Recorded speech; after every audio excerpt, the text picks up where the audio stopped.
Mis hermanos, la Declaración sobre la Paz de las Naciones Unidas ya tiene una serie de puntos importantes. Ya déjenme que les lea algunos puntos de la Declaración sobre el derecho de los pueblos a la paz. Y esa declaración dice lo siguiente: proclama solemnemente que los pueblos de nuestro planeta tienen el derecho sagrado a la paz. Segundo punto: declara solemnemente que proteger el derecho de los pueblos a la paz y fomentar su realización es una obligación fundamental de todo Estado. Tercer punto: subraya que para asegurar el ejercicio del derecho de los pueblos a la paz, se requiere que la política de los Estados esté orientada hacia la eliminación de las amenazas de la guerra, especialmente la guerra nuclear, a la renuncia del uso de la fuerza en las relaciones internacionales y al arreglo de las controversias internacionales por medios pacíficos de conformidad con la Carta de las Naciones Unidas. Y el cuarto punto de esa declaración de la paz dice: hace un llamamiento a todos los estados y a todas las organizaciones internacionales para que contribuyan por todos los medios a asegurar el ejercicio del derecho de los pueblos a la paz, mediante la adopción de medidas pertinentes en los planos nacional e internacional.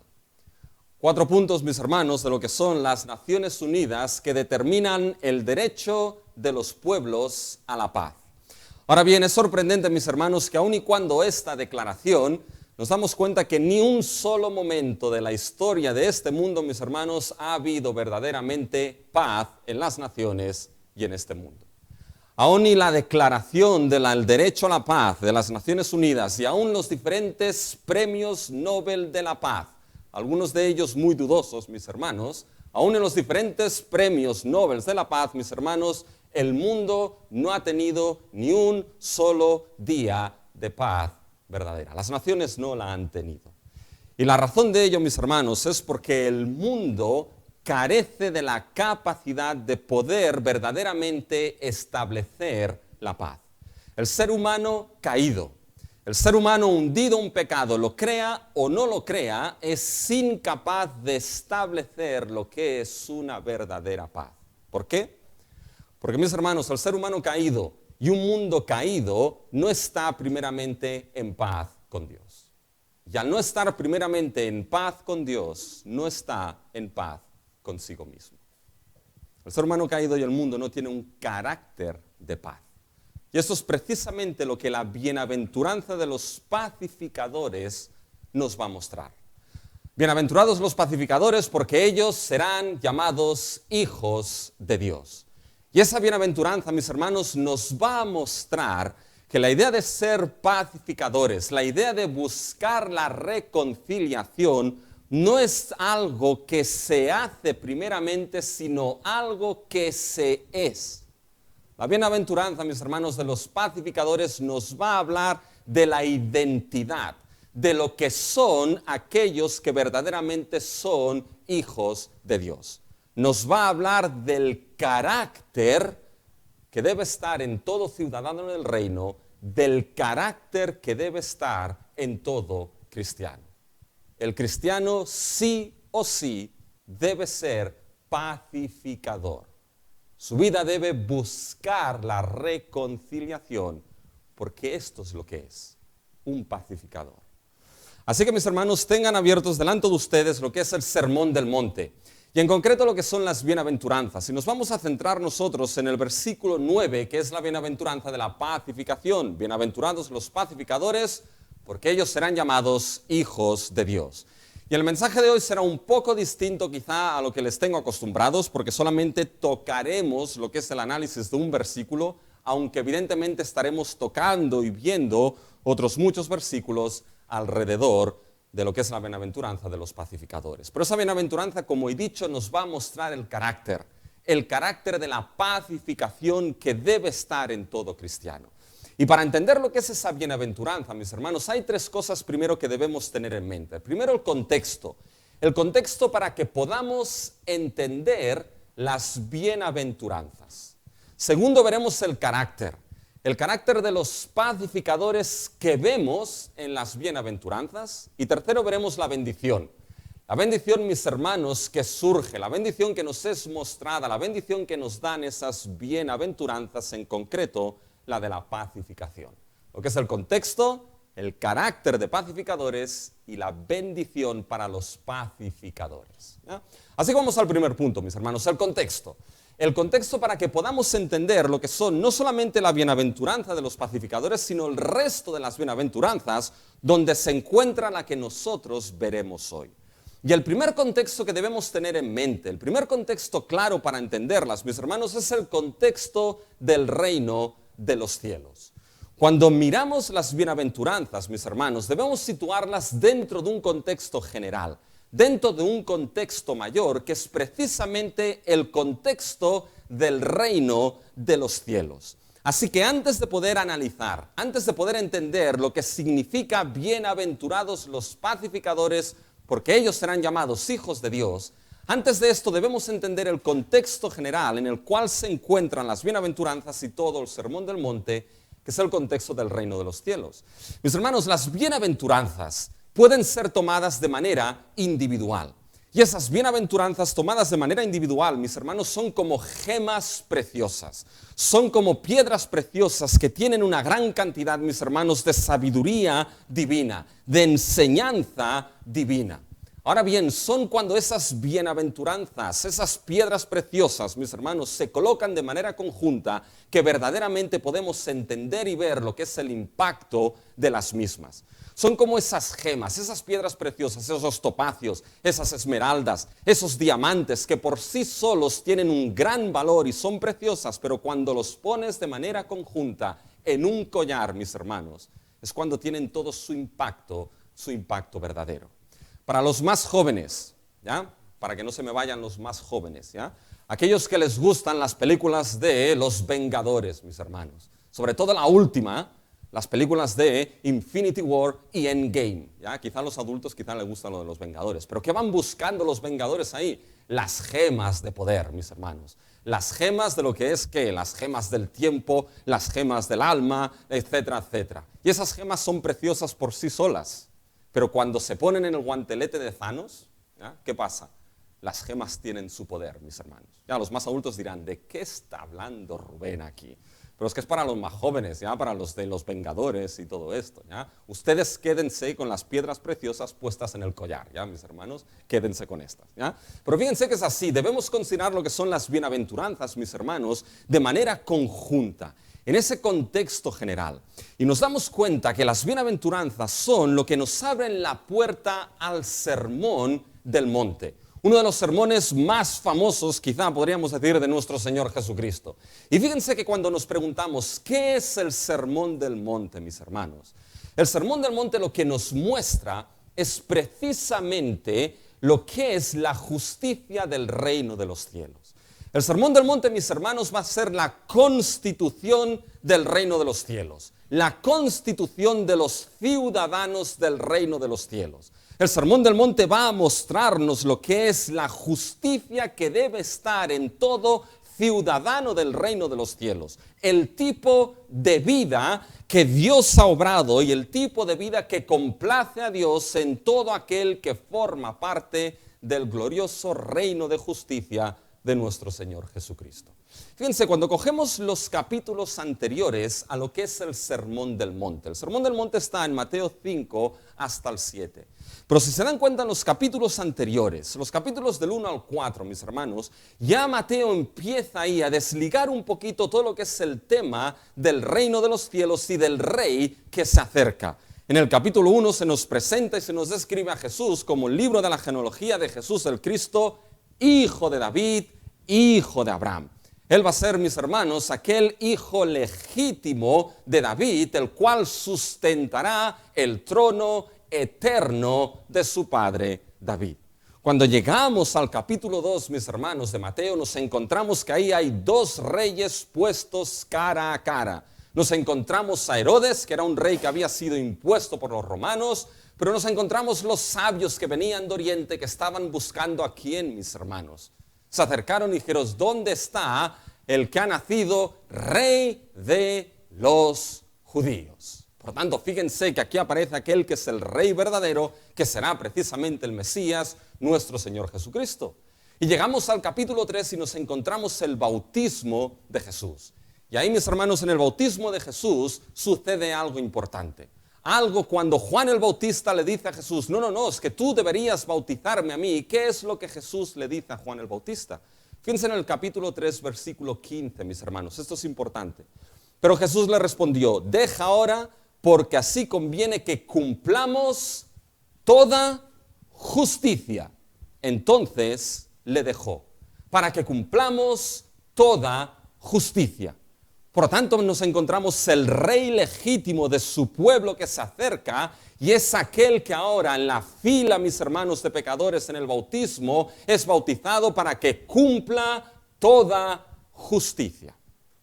Y después de esto, en el capítulo 4, nos encontramos las tentaciones de Jesús, que entre otras cosas, aún y mostrar que Él es el Hijo fiel, no fue como Adán, mis hermanos, en el Edén que cayó, no fue como el hijo Israel en el desierto que pecó contra su Dios. Él es el Hijo fiel que no peca, el Hijo fiel sin pecado del Padre, mis hermanos.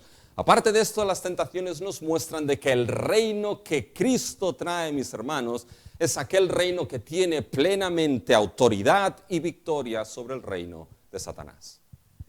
Y después de esto, Jesús empieza a predicar. ¿Y cuáles son las primeras palabras de la predicación de Jesús, mis hermanos? Capítulo 4, versículo 17. Desde entonces comenzó Jesús a predicar y a decir, arrepentíos porque el reino de los cielos se ha acercado. Se ha acercado el Rey por excelencia. Se ha acercado el reino de los cielos y se ha acercado, mis hermanos, esa justicia del reino de los cielos que es cumplida en la persona de nuestro Señor Jesucristo. Y justo después de esas palabras de la predicación de Jesús, ¿qué nos encontramos en el Evangelio de Mateo, mis hermanos? Nos encontramos el Sermón del Monte. Por tanto, ¿qué es lo que será el Sermón del Monte, mis hermanos? El Sermón del Monte será ese sermón, ese mensaje de nuestro Señor Jesucristo, que lo que hará será explicarnos lo que es precisamente esa justicia del reino que ha venido a ser cumplida en la persona de Cristo Jesús. El Sermón del Monte será la explicación, será la exposición, será la enseñanza de la justicia y de la vida que debe ser vista en todos y cada uno de aquellos que son ciudadanos del reino de los cielos sin ningún tipo de excepción. Fíjense cuando vamos al Sermón del Monte, mis hermanos. Fíjense en el capítulo 5, versículo 17, solo para que vean esa justicia. No penséis que he venido para abrogar la ley o los profetas, no he venido para abrogar, sino para cumplir. Fíjense ahora en el versículo 20, mis hermanos, de ese mismo capítulo 5. Pero os digo que si vuestra justicia no fuese mayor que la de los escribas y fariseos, no entraréis en el reino de los cielos. Fijaros ahora en el capítulo 6, versículo 1. Guardaos de hacer vuestra justicia delante de los hombres para ser vistos de ellos. De otra manera no tendréis recompensa de vuestro Padre que está en los cielos. Y fíjense ahora, mis hermanos, en este mismo capítulo 6, en el versículo 33, un texto que quizá todos no sabemos. Mas buscad primeramente el reino de Dios y su justicia, y todas estas cosas os serán añadidas. ¿Se dan cuenta, mis hermanos? El Sermón del Monte va a ser precisamente esto. Va a ser la exposición y la explicación de lo que es esa justicia del reino, de lo que es esa vida, mis hermanos. Y aquí la justicia en Mateo es esa vida que complace, es recta y es justa delante de Dios. Por tanto, el sermón nos mostrará, mis hermanos, esa vida y esa justicia de todo ciudadano del reino. Saben que hay algunos que han interpretado el Sermón del Monte como que este sermón nada tiene que ver para nosotros ahora en el presente. Esto simplemente para los últimos tiempos cuando el reino sea consumado. Otros lo han interpretado como que este Sermón del Monte es lo más importante que puede existir, lo que se llama el evangelio social, mis hermanos. Es decir, ese Sermón del Monte tendría que cumplirse por todo ser humano y por toda la sociedad. Si las naciones, las sociedades y el ser humano pudiese cumplir y aplicar lo que son ese sermón del monte, las cosas mucho mejor nos irían. Mis hermanos, eso suena muy bonito, pero ¿saben qué? Eso es imposible. Eso es imposible, mis hermanos, porque un mundo que es caído, un ser humano caído en pecado, que no ha sido regenerado en su estado natural, mis hermanos, es incapaz de cumplir y de vivir la justicia y la vida del reino de los cielos. Porque esa justicia, esta vida, mis hermanos, que vemos del reino de los cielos es una vida no para todo ser humano, sino para aquellos que por la gracia de Dios han respondido al mensaje de Cristo Jesús, arrepentidos. ¿Por qué? Porque el reino de los cielos se ha acercado. Ese tipo de vida, mis hermanos, es para aquellos, mis hermanos, que por la gracia de Dios se han arrepentido de sus pecados, han confesado sus pecados delante de Cristo y por la gracia de Dios han sido hechos ciudadanos del reino de los cielos. Han sido llevados al reino salvífico de Cristo Jesús, su ciudadanía. Ahora el certificado literal de nacimiento, mis hermanos, ¿saben dónde está? El certificado literal de nacimiento de todo aquel salvado por Cristo se encuentra en el cielo mismo. Como Pablo, mis hermanos, le dijo a los filipenses, les dijo, nuestra ciudadanía, ¿dónde está? Mas nuestra ciudadanía está en los cielos, de donde también esperamos al Salvador, el Señor Jesucristo. Gloriosa ciudadanía, mis hermanos, nos ha sido dada por gracia en nuestro Señor Jesucristo. Por la gracia de Dios te has arrepentido de tus pecados. Por la gracia de Dios has confesado tus pecados delante de Cristo. Por la gracia de Dios has sido regenerado y has sido perdonado. Entonces debes saber una cosa, que tu ciudadanía se encuentra en los cielos. Que eres ciudadano del glorioso reino de nuestro Señor Jesucristo. Eso es algo que no debes dudar. Y este sermón entonces, este sermón del monte, lo que mostrarás precisamente el tipo de vida que debe verse en ti si eres ciudadano del reino, si eres verdaderamente cristiano por la gracia de Dios.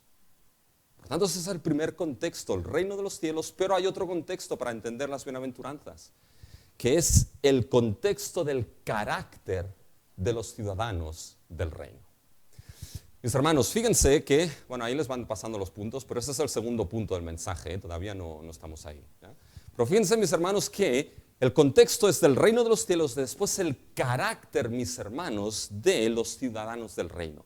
Porque esas bienaventuranzas, fíjense que son la puerta de entrada a este sermón del monte que nos describe la vida de todo ciudadano del reino, la justicia de todo cristiano, mis hermanos. Y ha habido mucho debate en cómo interpretar y entender las bienaventuranzas. ¿Saben qué? Algunos lo han interpretado, mis hermanos, las bienaventuranzas como exhortaciones éticas. Es decir, exhortaciones éticas, que las bienaventuranzas es lo que debes hacer. Lo que debes hacer para que de esta manera tu vida sea una vida que complace a Dios. Que de esta manera tu vida sea una vida recta, sea una vida justa, sea una vida complaciente a Dios, y de esta manera entonces pues puedas entrar y estar en lo que es el reino de los cielos. Pero mis hermanos, las bienaventuranzas no nos hablan de exhortaciones éticas, de lo que debe hacerse primeramente. Las bienaventuranzas, mis hermanos, no nos hablan primeramente del esfuerzo humano. Las bienaventuranzas, mis hermanos, lo que son, en cierta manera, son descripciones de carácter. Son descripciones de la disposición del carácter de los ciudadanos del reino de los cielos. En otras palabras, es el carácter de todo cristiano. Si vamos al Sermón del Monte y le preguntamos, ¿Sermón del Monte? Esto suena como la Blancanieves, espejito, espejito, ¿ya? Pero no, Sermón del Monte, ¿cómo son? ¿Cómo son los ciudadanos del reino? ¿Cómo son los cristianos? ¿Cómo son aquellos que han sido llevados al reino de Cristo por la gracia de Dios? ¿Cuál es su carácter? El sermón responde, este es su carácter. Son aquellos que son pobres en espíritu y ven su bancarrota espiritual. Son aquellos que lloran por arrepentimiento a raíz del pecado que todavía mora en sus vidas. Son aquellos que son mansos, y siempre se lo digo a la escuela dominical, no son mensos, estos son otros, ¿ya? Mansos. Son aquellos que tienen hambre y sed de justicia, la justicia de una vida recta y complaciente delante de Dios. Son aquellos que son misericordiosos y extienden misericordia. Son aquellos que su corazón es limpio, no solamente puro, sino que es un corazón sincero, que su vida privada es coherente con su vida pública, que lo que ves en lo privado es lo que ves también en lo público, que son pacificadores y reconciliadores, son aquellos que están dispuestos por esa justicia a sufrir persecución en sus vidas. Las bienaventuranzas, mis hermanos, son descripciones del carácter de todo cristiano. Y la razón de ello, mis hermanos, no nos pueden hablar de lo que es esfuerzo ni exhortaciones éticas, porque, mis hermanos, el ser humano desde la caída, desde Génesis 3, en el ser humano, en el mundo, mis hermanos, no existe la capacidad, mis hermanos, de vivir de esta manera. Génesis 3 fue una caída total. Génesis 3 fue una caída, mis hermanos, que hundió a todo el cosmos y hundió al ser humano. Por lo tanto, el ser humano caído no tiene, y eso es importante, no tiene estas características de carácter de manera natural en su vida. No son cualidades naturales. Nadie por nacimiento o por naturaleza nace así, con esas cualidades de las bienaventuranzas del Sermón del Monte. Y nadie es capaz de cumplirlas. ¿Por qué, mis hermanos? Porque el ser humano caído no puede ni tiene la capacidad de ello. Porque las bienaventuranzas, como descripciones del carácter de todo ciudadano, mis hermanos, ¿saben de qué nos hablan? No nos hablan del esfuerzo humano, sino que nos hablan, mis hermanos, de lo que es el carácter formado y forjado en el cristiano por la pura gracia de Dios y por la obra del Espíritu Santo. Son evidencias de carácter por la obra de Dios, por la obra del Espíritu, por la vida de Cristo en nosotros, por el poder del Evangelio de Cristo Jesús en nosotros. Es el obrar de Dios en nosotros, el obrar de Dios en todo ciudadano que genera ese carácter, pero que todo y así, mis hermanos, debemos cultivarlo para que crezca y madure. Mis hermanos, es como un labrador que planta tomates. Ya sé que me lío con ilustraciones que no tengo idea, mis hermanos, porque ya saben que yo de botánica poco sé. Pero es como el labrador que planta tomates, mis hermanos. El labrador no hace crecer los tomates, mis hermanos. Lo que es la planta de los tomates, la tomatera, mis hermanos, por todo lo que son sus tallos y por el interior corre ¿qué? Corre vida, mis hermanos. Corre esa savia que alimenta de vida lo que es esa planta y hace crecer los tomates. El labrador, ¿qué es lo que tiene que hacer, mis hermanos? El labrador tiene que cuidar esa mata, tiene que cuidar esa planta, tiene que regarla, tiene que abonarla de tal manera que el fruto siga creciendo sano, mis hermanos. Pues de la misma manera, mis hermanos, estas disposiciones, estas bienaventuranzas son, ¿saben qué?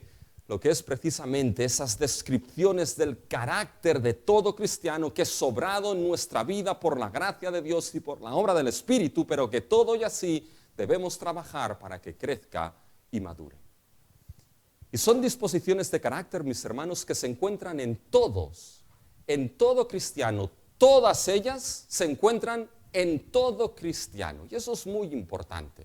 Eso no es como el menú del día. No es que ahora, puedo escoger primer plato, segundo plato, tercer plato, si el menú es bueno, ¿ya? Postre y café. Y puedo dejar otros al lado. No, mis hermanos, esto no es así. Evidentemente encontraremos aquellos ciudadanos del reino, aquellos cristianos que quizá algunos son más mansos que otros, ¿ya? Quizá algunos son más pacificadores que otros. Quizá algunos, mis hermanos, son más misericordiosos que otros. Quizá algunos tienen una comprensión de su pobreza espiritual mayor que otros. Esto se da, mis hermanos, y en eso estamos creciendo. Pero todas y cada una de las disposiciones de ese carácter debe estar de alguna manera u otra en todo cristiano, en todo ciudadano del reino. Todos deben ser pobres en espíritu, llorar por su pecado, mansos, misericordiosos, sinceros, tener hambre y sed de justicia por una vida recta delante de Dios, pacificadores, estar dispuestos, mis hermanos, a sufrir persecución por esa justicia. ¿Saben que Stott compara lo que son esas bienaventuranzas con lo que es el fruto del Espíritu? Fíjense lo que Stott dice en relación a esto. Dice, así como el fruto del Espíritu que Pablo menciona debe de madurar al completo en todo cristiano, así también las 8 bienaventuranzas de las que Cristo habla describen su ideal para cada ciudadano del reino. Ese fruto irá madurando, mis hermanos, pero ese fruto, ese carácter debe estar ahí. Hasta que el reino sea consumado, mis hermanos, y ese carácter de manera plena esté en nosotros. Y ese carácter, mis hermanos, esas descripciones de carácter que debe estar en todo ciudadano del reino, ¿saben? Cristo no está describiendo aquí realidades subjetivas, sino realidades objetivas. ¿Qué quiero decir con esto? Fíjense que todas las bienaventuranzas empiezan igual, son fáciles de memorizar, porque todas ellas empiezan como bienaventurados, al menos eso no se nos ha quedado, ¿no? Bienaventurados, mis hermanos. Y aquí la idea de bienaventurados es la idea de ¿qué? La idea de, se ha traducido como ser feliz, ¿ya? Y algunos han dicho, bueno, aquí es la receta de Cristo para la felicidad, ¿ya? Fíjense que esto no puede ser para todo el mundo, mis hermanos, porque vayan ahora con este listado de bienaventuranzas al mundo, a la sociedad de allá afuera, y digo, te doy la receta para ser feliz. Has de ser pobre, pobre en espíritu, ¿ya? Y para ser feliz tienes que llorar. Y para ser feliz tienes que sufrir persecución. Y te dirán, oye, ¿tú de qué planeta vienes? ¿Qué receta de la felicidad es esto? Porque nuestro mundo, mis hermanos, se entiende la felicidad como algo subjetivo. ¿En qué sentido? Me siento feliz si tengo esto o tengo aquello, o soy así o soy asá. Si se quita esto que genera felicidad, entonces ya no me siento feliz. Pero aquí Jesús no está hablando de estas realidades subjetivas. Jesús no está hablando de cómo uno puede sentirse feliz, sino que está describiendo realidades objetivas. No está declarando cómo deben sentirse uno, sino que está declarando, mis hermanos, esas bienaventuranzas, lo que son, lo que Dios piensa de ellos en base a lo que Dios ha hecho en su vida, y por eso, mis hermanos, por eso son bienaventurados, mis hermanos. Porque puede haber momentos de tristeza, momentos de dolor, momentos de dificultad, mis hermanos, pero lo que Dios ha hecho en nosotros, por la persona de Cristo Jesús, por la justicia que en Él nos ha sido dada, mis hermanos, Dios está complacido con los suyos en su Hijo Jesucristo. Y por eso, mis hermanos, somos bienaventurados. ¿Saben que hay un dicho que es genio y figura hasta la sepultura? Qué dicho más bonito, pero es mentira, mis hermanos. Genio y figura hasta la sepultura. Empiecen por el final. ¿Figura hasta la sepultura? ¿Seguro? Mis hermanos, no llegamos en nuestros años mozos precisamente, ¿ya? Y genio, mis hermanos. Si el carácter de uno, si tu carácter, antes de conocer a Cristo, es el mismo y no ha cambiado en absoluto, y con ese carácter llegas a la sepultura, cuidado. Porque el carácter del regenerado en Cristo Jesús, mis hermanos, es un carácter que madura y crece a la imagen de esas bienaventuranzas. ¿Sabes qué? Se ha sido salvado por la gracia de Dios en Cristo.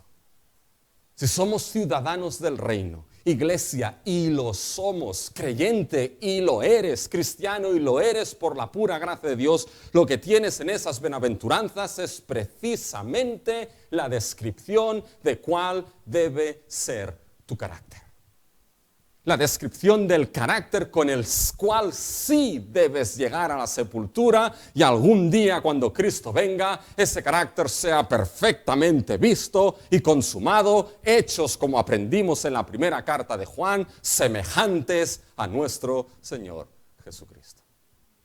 ¿Saben? Ese carácter, mis hermanos, de la bienaventuranza es lo que distingue, mis hermanos, a lo que son los cristianos del resto. Es lo que distingue precisamente que unos pertenecen a un reino y otros pertenecen a un reino totalmente distinto. Unos pertenecen al reino de los cielos, al reino de nuestro Señor Jesucristo, y otros pertenecen al reino del mundo. Y ese carácter es lo que marca esta diferencia. Por tanto, mis hermanos, ese es el contexto para entender las bienaventuranzas. Y ahora uno de los aspectos del carácter concreto de los que son ciudadanos del reino, de los que son cristianos, es el carácter de pacificadores. Ahora sí que pasamos al segundo punto, ¿ya? El carácter de pacificadores que vemos en las bienaventuranzas. Fíjense ahora al versículo 9. Ahora, mis hermanos, empieza el mensaje, ¿ya? Ahora sí que lo empezamos ya, porque vamos al texto, ¿ya? Fíjense el versículo 9. Melina me mira así y dice, ostras, ¿hablará en serio? ¿Ya? Fíjense el versículo 9, mis hermanos, dice, bienaventurados los pacificadores, porque ellos serán llamados hijos de Dios. Aquí los pacificadores, mis hermanos, son los que obran paz. Veremos, los que obran reconciliación. Esto va a ser similar. Obrar la paz va a ser obrar la reconciliación. Son aquellos que su carácter es un carácter de obrar paz, de establecer reconciliación entre partes, mis hermanos. Por tanto, la pregunta que surge aquí es una pregunta de quién son exactamente esos pacificadores. ¿Quién son los que tienen ese carácter? Y la respuesta, mis hermanos, es una respuesta en 3 puntos. Primeramente, aquí son los hijos de Dios que reflejan el carácter reconciliador de Dios. Son los hijos de Dios que reflejan el carácter reconciliador de Dios. Fíjense lo que dice la bienaventuranza. Bienaventurados los pacificadores, ¿por qué? Porque ellos serán llamados hijos de Dios. Fíjense que la bienaventuranza está estableciendo, mis hermanos, lo que es una relación filial entre los pacificadores y entre Dios. Aquellos que tienen un carácter de pacificadores, de reconciliadores, son aquellos que son llamados ¿qué? Son llamados hijos de Dios. ¿Por qué? Porque ese carácter de pacificadores, mis hermanos, lo que hace es reflejar el carácter que se encuentra en la esencia y en la naturaleza de su Padre, que es Dios.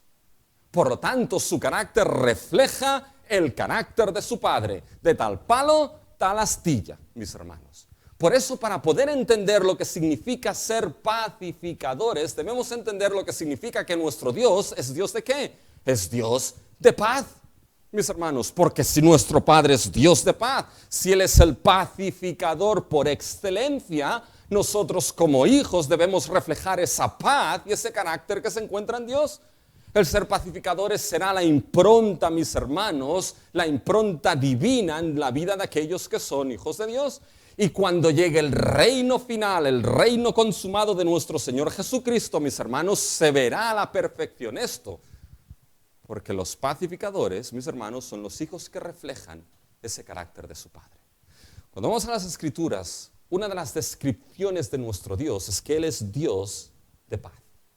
Fíjense Romanos 15:33. El Dios de paz sea con todos vosotros. Amén. Fíjense Hebreos 13:20. Y el Dios de paz que resucitó de los muertos a nuestro Señor Jesucristo. El Dios de paz. Por lo tanto, uno de los atributos del ser de Dios, mis hermanos, es que Él es paz.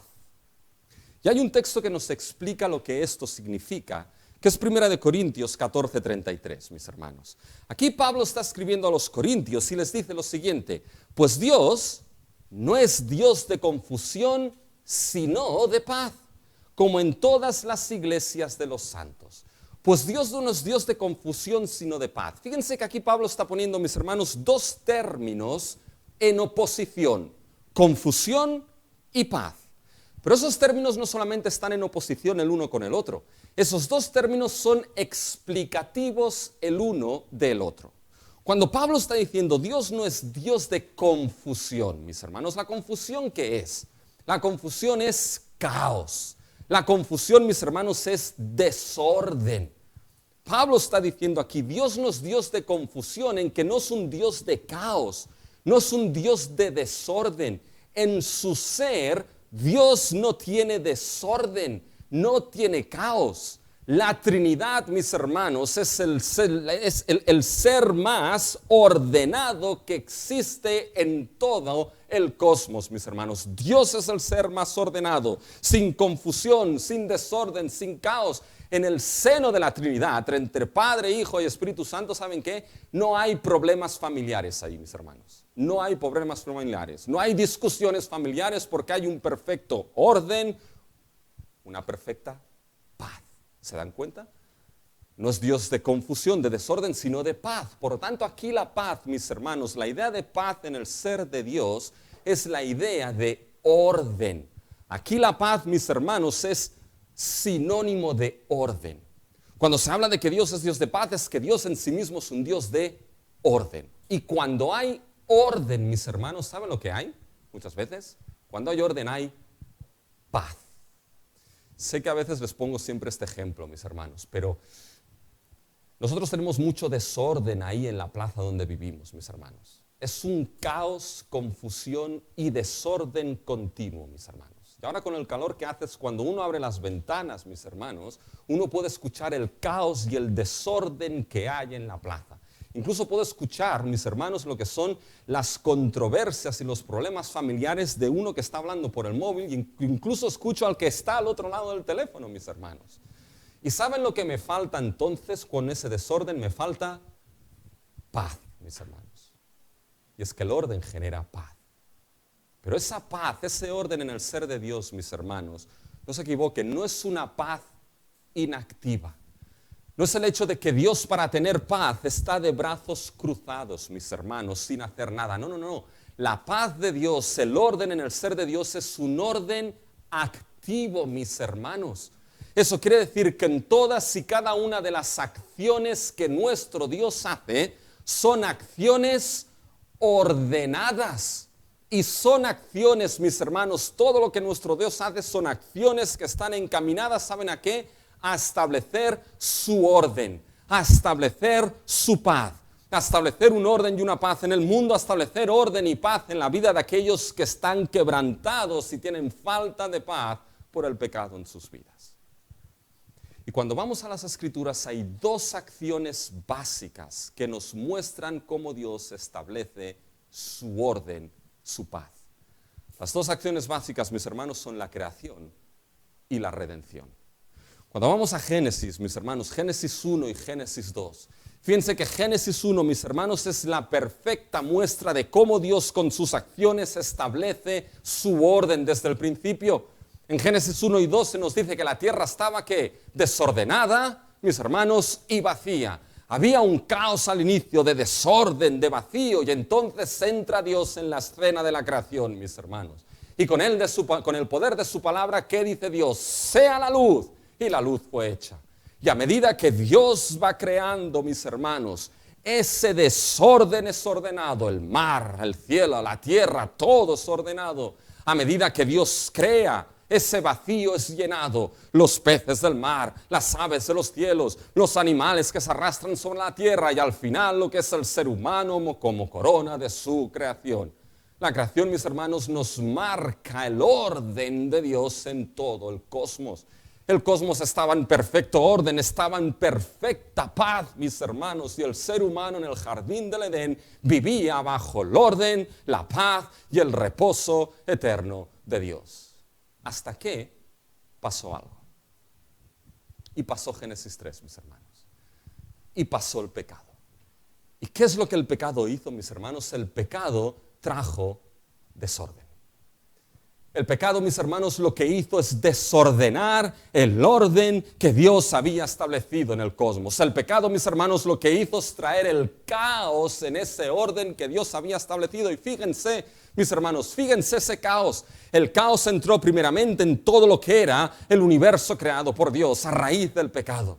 El caos, mis hermanos, entró en lo que era el seno mismo de la familia entre Adán y Eva, que ahí es donde empezaron ya a estirarse los pelos el uno al otro, mis hermanos. El caos entró en lo que era el seno familiar mismo y nos encontramos el primer asesinato de un hermano matando a su otro hermano. Caín mató a Abel.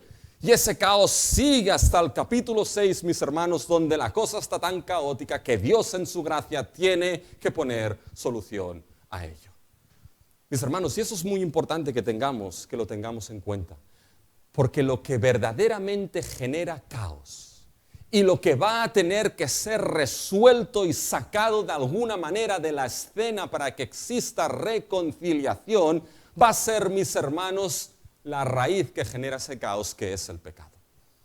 Uno va a tener que intervenir directamente en lo que genera precisamente ese caos.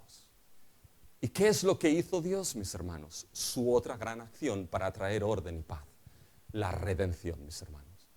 Dios no pasó página, sino que Dios lo que hizo entonces, ya decretado desde antes de la fundación del mundo, mis hermanos, fue que obrar para reconciliar a un mundo caído consigo mismo, mis hermanos. Por lo tanto, unido a la idea de paz está la idea de orden y está la idea de reconciliación.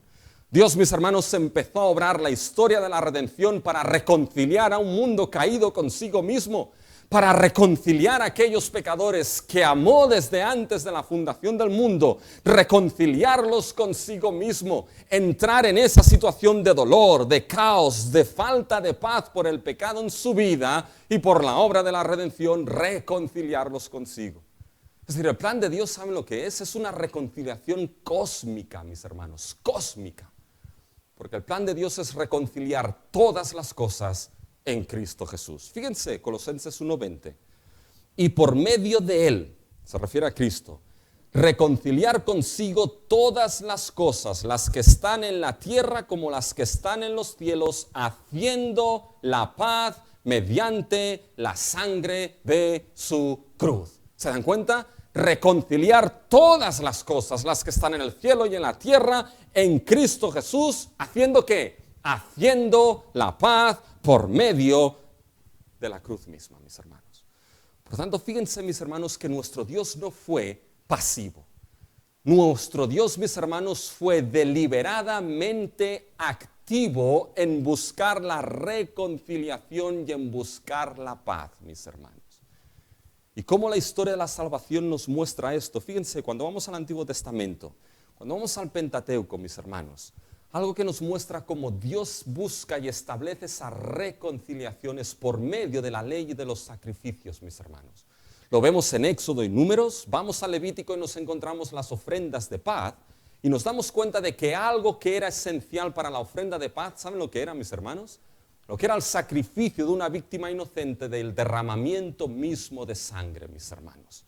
Esto muestra que esta era la única manera, con ese sacrificio de una víctima inocente y esa sangre derramada que perdonaba, que borraba el pecado, mis hermanos, nos muestra de que Dios interviene en lo que es el asunto principal que crea desorden, falta de paz, para reconciliar. Entra precisamente en el pecado. Lidia con ese asunto. Cuando vamos a la literatura profética, sobre todo en Isaías, mis hermanos, Isaías nos anuncia de que aun y cuando estos sacrificios, mis hermanos, el pueblo no estaba en paz, la tierra no estaba en paz, e Isaías nos anuncia uno que será la personificación misma de la paz, que Él mismo será quien obrará la paz de los suyos. Vendrá aquel que será el príncipe de paz, mis hermanos. Y ese príncipe de paz, que es el siervo de Jehová, lo vemos en las canciones del siervo, mis hermanos, llevando ¿qué? Isaías 53, llevando las transgresiones, llevando las enfermedades, llevando los delitos, llevando las ofensas, llevando el pecado del pueblo de tal manera que por medio de ese sacrificio, mis hermanos, se pueda obrar lo que es esa reconciliación y esa paz. Fíjense en Isaías capítulo 2. Isaías capítulo 2, mis hermanos. Isaías nos deja ver lo que sucederá al final de todo, mis hermanos. Al final de los tiempos. Y fíjense capítulo 2 de Isaías, versículos 3 y 4. Y vendrán muchos pueblos y dirán, venid y subamos al monte de Jehová, a la casa de Dios de Jacob, y nos enseñará sus caminos y caminaremos por sus sendas, porque de Sión saldrá la ley y de Jerusalén la palabra de Jehová, y juzgará entre las naciones y reprenderá muchos pueblos y volverán, fíjense ahora, sus espadas en rejas de arado y sus lanzas en hoces. No alzará espada nación contra nación, ni se adiestrarán más para la guerra. Fíjense, mis hermanos, llegará el día, y los capítulos 1 y 2, mis hermanos, de Isaías es el microcosmos de Isaías. Nos deja ver cómo se desarrollará el libro. Pero llegará el día, mis hermanos, en que las naciones irán a Sión, a la Sión celestial, a la casa de su Dios. ¿Y qué es lo que sucederá ahí? Se nos dice, nos enseñará sus caminos y caminaremos por sus sendas, porque de Sión saldrá la ley. ¿Saben lo que es esto? Eso es el establecimiento de la justicia de Dios, mis hermanos. Eso es el establecimiento de que en ese día Dios enseñará sus caminos, su justicia, el estilo y el modelo de vida, mis hermanos, que Dios requiere de aquellos que vivan en esa Sion celestial. Y en aquel día habrá paz eterna. Tornarán sus lanzas en hoces, las espadas en rejas de arado, mis hermanos. Si no se levantará nación contra nación. Fíjense lo que hace aquí Dios, mis hermanos. Dios no solamente con el sacrificio va a perdonar ese pecado, el sacrificio del siervo de Jehová, del príncipe de paz, sino que en esa relación Dios sembrará justicia. Y Dios sembrará justicia de tal manera, esa justicia que complacerá, mis hermanos, delante de Él. Una vida justa y recta. Y cuando la justicia es sembrada, ¿saben lo que brota de la justicia? ¿Saben lo que brota de una vida que complace a Dios por su pura gracia? Escuchen Isaías 32, 17. Y el efecto de la justicia será paz. Y la labor de la justicia, reposo y seguridad para siempre. Oh, mis hermanos, llegará el día en que Dios dice, con el siervo sufriente, lidiando con los pecados, sembraré mi justicia y de esa justicia brotará, ¿qué? Brotará paz, brotará reposo. Y mis hermanos, ¿saben dónde nos lleva esto? Solamente nos lleva a un único sitio. Nos lleva a lo que vimos la semana pasada. Nos lleva al evangelio de la reconciliación misma. Nos lleva, mis hermanos, cuando llegamos al Nuevo Testamento, al evangelio que Pablo mismo describió como el evangelio de la paz, mis hermanos. Y hemos leído en nuestra lectura congregacional que Cristo es ¿quién? En Efesios 2. Cristo es nuestra paz. Y Pablo da esta afirmación, mis hermanos, en un contexto de conflicto. En un contexto donde estaban los judíos y los gentiles, pero en Cristo Jesús, mis hermanos, Dios hizo la paz de dos pueblos irreconciliables, creando un único y solo pueblo que es su gloriosa iglesia, la preciosa esposa de nuestro Señor Jesucristo, mis hermanos. Y cómo Cristo obró la paz. Cómo Cristo fue nuestra paz, mis hermanos. Escuchen Efesios 2, versículo 15.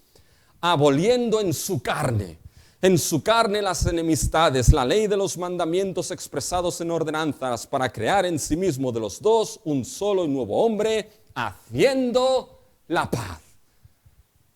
Y lo que Cristo hizo, ¿saben qué? Es sorprendente. Versículo 17 de Efesios 2 nos dice que Cristo vino y anunció la paz a vosotros, los que estabais lejos, gentiles, y anunció la paz a nosotros, los que estábamos cerca, judíos. Es decir, el evangelio de la paz, lo que Cristo hizo primeramente es ser nuestra paz, reconciliándonos primeramente con Dios, mis hermanos. Y reconcilió por perdón de pecados con Dios y reconcilió a un pueblo, mis hermanos, que su marca tiene que ser la marca de vivir esa paz y de extender esa paz del evangelio de nuestro Señor Jesucristo, mis hermanos. Fíjense lo que significa que Dios es Dios de paz. Mis hermanos, Él no quedó pasivo. Él no cerró los ojos a nuestras dificultades, a nuestra enemistad, a nuestro dolor. No quedó pasivo, descendió en Cristo. Se involucró en la vida de un mundo que no tenía paz por el pecado. Se involucró en la vida de aquellos, mis hermanos, en nuestra vida, que no teníamos paz por el pecado, en nuestra miseria, en nuestro dolor, en nuestra injusticia, en nuestra iniquidad, mis hermanos. Y Dios, ¿qué es lo que hizo? En Cristo Jesús perdonó nuestros pecados. ¿Y qué es lo que hizo? Cristo fue nuestra paz con Dios y nuestra paz entre nosotros, mis hermanos, a un alto coste. De tal manera que, como vimos la semana pasada, justificados, tenemos paz para con Dios. Y sembró esa justicia, mis hermanos, en nosotros. Esa justicia que nos es dada por medio de la fe. Esa justicia, mis hermanos, que ahora nos dice, por la justicia de Cristo en tu vida, por lo que Dios te ha dado en tu vida, puedes caer, puedes pecar, pero Dios sigue estando complacido con aquellos que Él ha justificado, porque ¿saben por qué? Porque está complacido por encima de todo con su Hijo Jesucristo. Y mis hermanos, Esta es la única manera de poder tener verdadera paz en tu vida. La única manera de poder tener verdadera paz es que tus pecados sean perdonados. Es que Cristo sea tu paz. Es que seas devuelto a esa relación reconciliada con Dios por medio de Cristo Jesús. Y estando entonces en paz con Dios, mis hermanos, Cristo es nuestra paz. Cristo es la paz entre pueblos. Cristo es la paz entre hermanos. Cristo es la paz entre miembros de un mismo cuerpo. ¿Saben que el mundo, mis hermanos, solamente encontrará paz cuando haya precisamente esa paz en Cristo Jesús? ¿Y saben qué? Para ello, ¿saben qué necesita el mundo, mis hermanos? Pacificadores. Pero no cualquier tipo de pacificadores. Necesita esos hijos de Dios que reflejan ese carácter pacificador de su Padre. Necesita hijos de Dios, mis hermanos, que activamente, y esa es la segunda descripción, que activamente buscan la reconciliación. Fíjense, hemos leído dos textos, Efesios 2:15, donde aparece una expresión, haciendo la paz. Colosenses 1:20 aparece la misma expresión, haciendo la paz. Y esa expresión, mis hermanos, es el mismo verbo que aparece en la bienaventuranza. Bienaventurados los pacificadores, literalmente bienaventurados los que hacen la paz. Esto, mis hermanos, lo que nos muestra entonces es que la manera en cómo nosotros ejercemos la paz, la manera en cómo nosotros reconciliamos, mis hermanos, es de la misma manera que Dios lo ha hecho en nuestro Señor Jesucristo por medio del Evangelio. Por lo tanto, los pacificadores primeramente son aquellos que están en paz con Dios, son aquellos que gozan de esa reconciliación por medio de Cristo, son aquellos que gozan de tener sus pecados perdonados. Los pacificadores primeramente, mis hermanos, son aquellos que todas las bienaventuranzas están en ellos.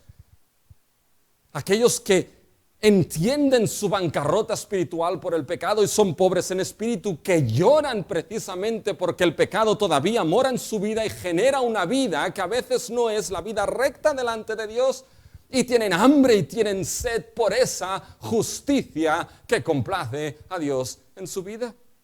Son aquellos que son sinceros y de limpio corazón, son aquellos, mis hermanos, que son misericordiosos. Sin esas bienaventuranzas en la vida de uno, mis hermanos, no se llega a la pacificación. Mientras no haya esa bancarrota real en tu vida, mientras no haya ese lloro de arrepentimiento, mientras el pecado siga ahí, no haya sido perdonado, ¿sabes qué? No habrá paz en tu vida y seguirá habiendo enemistad, pero Cristo vino para ser nuestra paz. Y aquellos que están en paz con Dios, entonces de ellos puede brotar precisamente esa pacificación como Dios lo hizo. ¿Y cómo lo hizo Dios? Fíjense, mis hermanos, que lo hemos visto. Dios no fue pasivo. Dios, mis hermanos, fue activo en buscar la reconciliación y la paz. No se cruzó de brazos. Esta bienaventuranza a veces puede ser malentendida, mis hermanos. ¿Saben cómo puede ser malentendida, mis hermanos? Puede ser malentendida a veces como, bueno, encontrar la paz y buscar la paz es no, ¿sabes qué? No meterme en conflictos, evitar lo que son los conflictos, eludir lo que son los conflictos. En esto mejor no me meto para no salir perjudicado. Mejor me aparto para que la paz sea mantenida. Mejor pongamos a dos personas lo más lejos posible, la una de la otra, sur, norte, este, oeste, para que no se encuentren la una de la otra y entonces haya paz. Bueno, tendremos tranquilidad por un tiempo, mis hermanos, pero no tendremos paz. Pero si no se lidia con lo que es el problema principal, esa paz, mis hermanos, no va a estar ahí. Pero el pacificador, mis hermanos, no es aquel, es aquel que activamente no inicia los conflictos. Y es aquel, mis hermanos, que activamente busca la reconciliación en medio de los conflictos. ¿Y cómo busca esta reconciliación? Mis hermanos, lo busca con la verdad del Evangelio de nuestro Señor Jesucristo.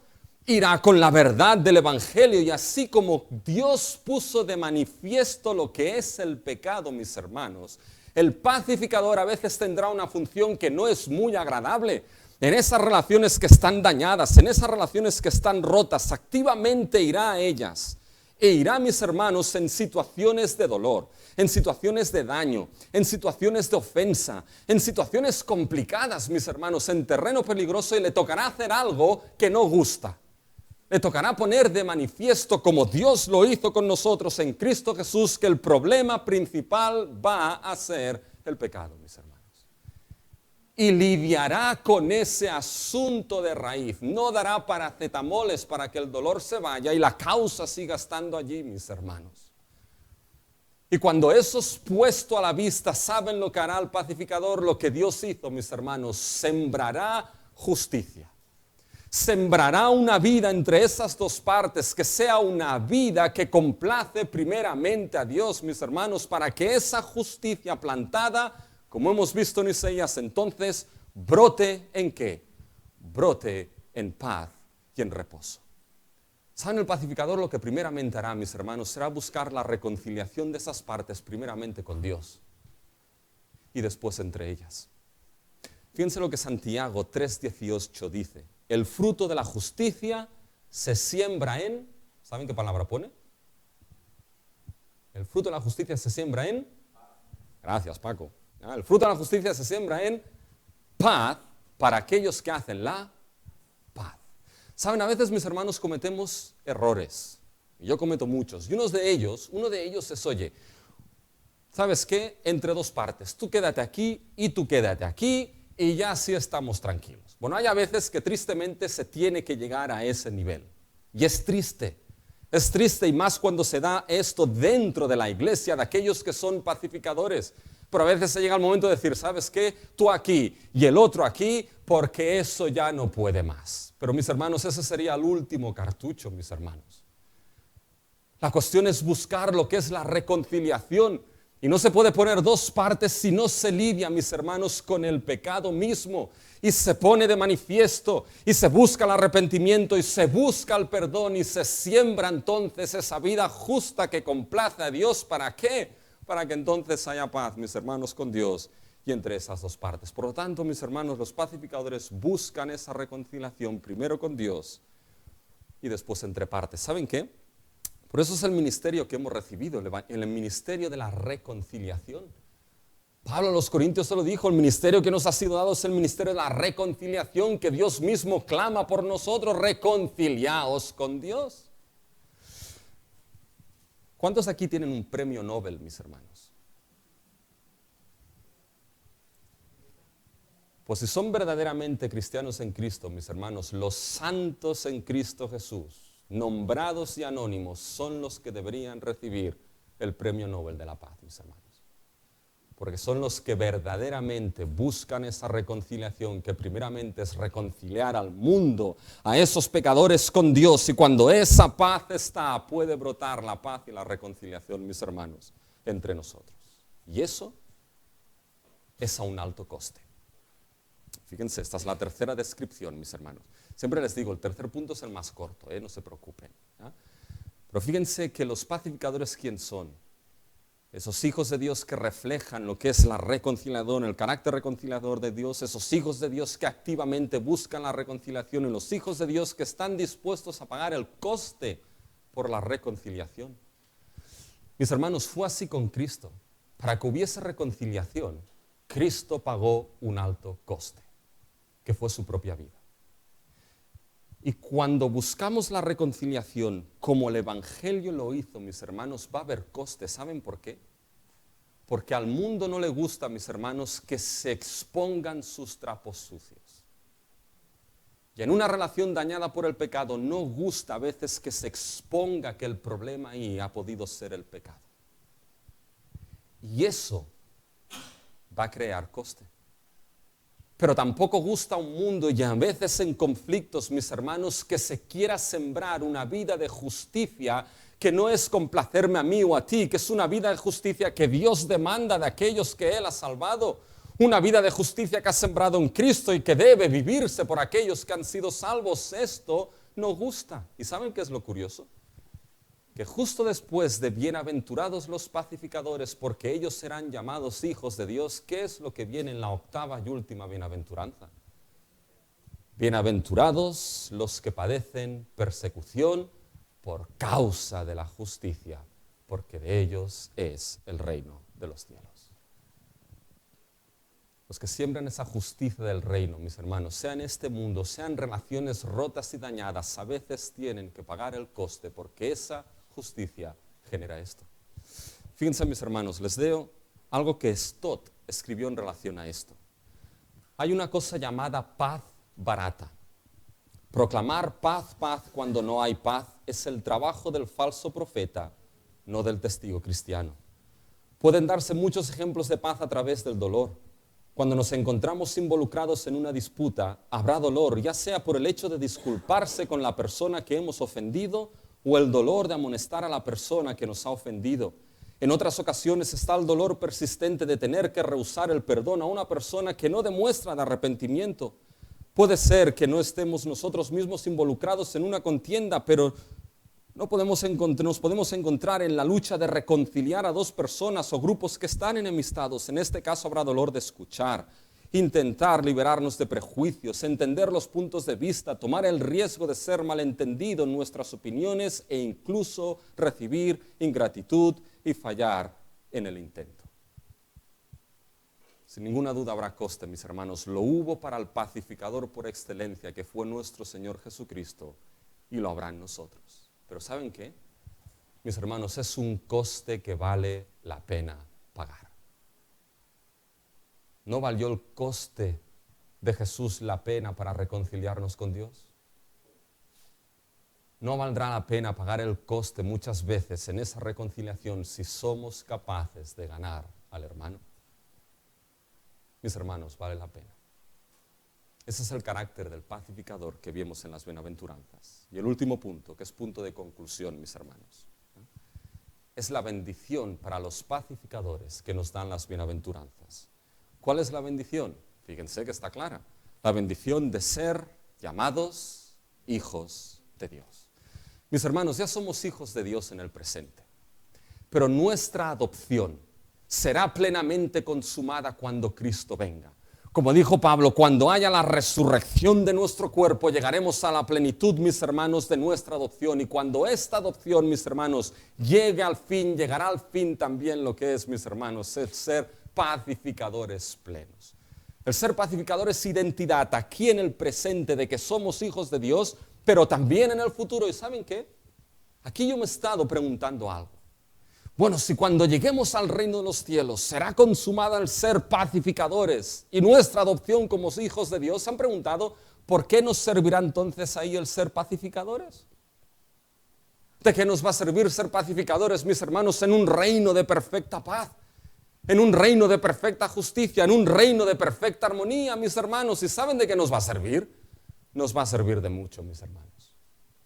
Porque habrá perfecta paz y justicia y armonía, no solamente porque el pecado ya será un recuerdo del pasado, mis hermanos, que nunca más acechará nuestras vidas, porque el reino de Cristo habrá sido consumado, sino que habrá también justicia, paz y armonía. ¿Saben por qué, mis hermanos? Porque todos los que moraremos ahí seremos perfectamente pacificadores. Y no habrá en aquel tiempo, mis hermanos, conflictos, contiendas, peleas o disputas. ¿No es eso glorioso, mis hermanos? ¿No esperan ese día? ¿Saben? Lloyd Jones, comentando de esto, mis hermanos, Lloyd Jones escribe lo siguiente. Dice, si todos fuésemos pacificadores, no habría problemas. ¿Verdad, no? Y en ese texto yo escribía en el margen, sí, y eso será el cielo. Y eso será el cielo, mis hermanos. ¿No es glorioso ese momento? ¿No anhelan ese momento, mis hermanos? Pues saben que ese momento llegará. Pero aquellos que somos hijos de Dios tenemos el gran privilegio y responsabilidad de hacer ya en el presente realidad eso que viviremos en el futuro. Mis hermanos, hay algo que debemos tener claro. Debemos ser conscientes de quién somos, hijos de Dios. Porque si somos conscientes de nuestra identidad, debemos ser conscientes también de que somos pacificadores llamados a establecer la paz y la reconciliación. Mis hermanos, esto será algo vital. Debes ser consciente de tu identidad y debes ser consciente de que ser pacificador, ¿saben lo que mostrará? dará testimonio del Dios que tenemos, que es Dios de paz, y dará testimonio del Evangelio que nos ha salvado, que es el Evangelio de la paz. Por lo tanto, mis hermanos, por la gracia de Dios, trabajemos. Por la gracia de Dios, esforcémonos. Por la gracia de Dios, levantemos y esforcemos nuestras manos para bien, para ser pacificadores en medio de nosotros y en el mundo que Dios nos ha puesto. Porque bienaventurados los pacificadores, porque ellos serán llamados hijos de Dios.